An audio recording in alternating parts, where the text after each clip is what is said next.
Cube Radio. Salut, c'est Charles Dran avec l'équipe dans 5 minutes. On s'intéresse aux sciences, à l'histoire et à l'actualité. Aujourd'hui, on parle de requins et de vaccins. Une huile naturelle produite dans le foie des requins, le squalène, est souvent utilisée dans la fabrication de vaccins.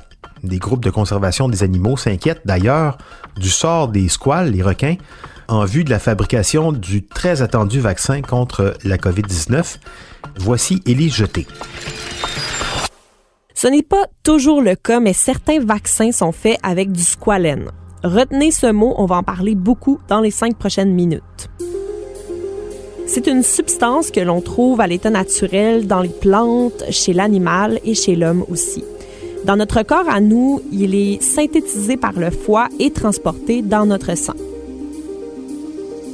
Il y a plusieurs autres noms pour nos amis les chimistes, spinacène ou supraène par exemple. C'est un isoprénoïde. Ça, c'est une catégorie de composés organiques qu'on retrouve dans la nature. C'est un lipide produit naturellement et on en trouve entre autres dans notre sébum, donc quand nos cheveux sont gras par exemple. Et il agit comme un intermédiaire nécessaire, entre autres pour la synthèse du cholestérol et de la vitamine D. On peut en trouver dans l'huile d'olive, dans les semences de son ou de riz, dans les germes de blé, donc à plusieurs endroits dans la nature.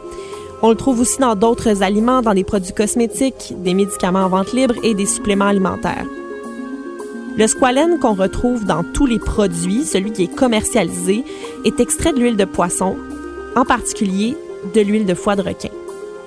Après, il est purifié et intégré dans des produits pharmaceutiques et oui, dans des vaccins. La raison pour laquelle on le met dans les vaccins, c'est que c'est l'une des parties qui constitue certains adjuvants.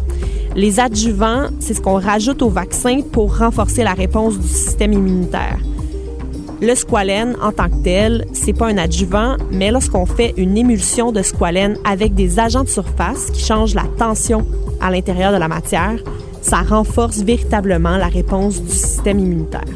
Ceux qui s'inquiètent en ce moment, c'est le groupe de conservation Shark Allies.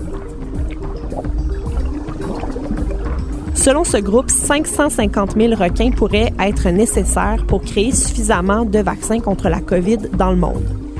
Certains vaccins candidats nécessiteraient du squalène, mais la quantité nécessaire, ça dépend encore des essais cliniques, s'ils sont concluants ou non. Il faut 3000 requins pour produire 1 tonne de squalène de requin, selon Shark Allies, et l'organisation estime qu'environ 3 millions de requins sont déjà tués pour ce genre d'utilisation-là chaque année. Ils ont publié une pétition sur change.org. Ils disent qu'un vaccin contre la COVID à base de squalène de requin, ça pourrait signifier un désastre potentiel pour eux et pour les humains parce que selon eux, cette ressource-là n'est ni durable ni fiable pour la production de masse d'un vaccin contre la COVID-19. La chaîne d'approvisionnement de la ressource qu'est le squalène n'a jamais été testée à aussi grande échelle que ça. Leur estimation comportait des réserves parce qu'ils savent que cette hypothèse-là va se concrétiser si et seulement si les chercheurs sélectionnés pour créer le vaccin utilisent réellement le squalène de requin. Il est peu probable que toute la planète se fasse vacciner. Leur chiffre, 550 000 requins, ça tient compte d'un vaccin par personne utilisant le squalène de requin partout sur la planète. C'est énorme et c'est certain que si on entame une production de masse, certaines espèces de requins ne survivraient pas. La bonne nouvelle, c'est que ça ne risque pas d'être nécessaire. Il existe des alternatives synthétiques au squalène qui peuvent s'avérer plus bénéfiques pour la production d'un vaccin. Les propositions actuelles qui sont en phase d'essais cliniques n'utilisent pas toutes cet élixir défendu. C'est déjà arrivé qu'on questionne l'aspect sécuritaire du squalène. Quelques personnes ont essayé de voir un lien entre les problèmes de santé présentés par les anciens combattants de la guerre du Golfe et la présence possible de squalène dans les vaccins qu'ils avaient reçus. Un rapport nommait entre autres un vaccin contre le charbon qui aurait apparemment été nocif. On sait dorénavant qu'il n'y avait pas de squalène dans ce vaccin-là.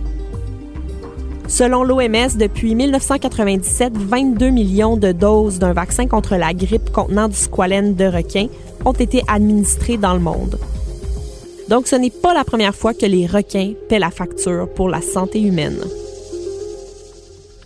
Ouais, et c'est là qu'on voit encore une fois un effet collatéral de la pandémie.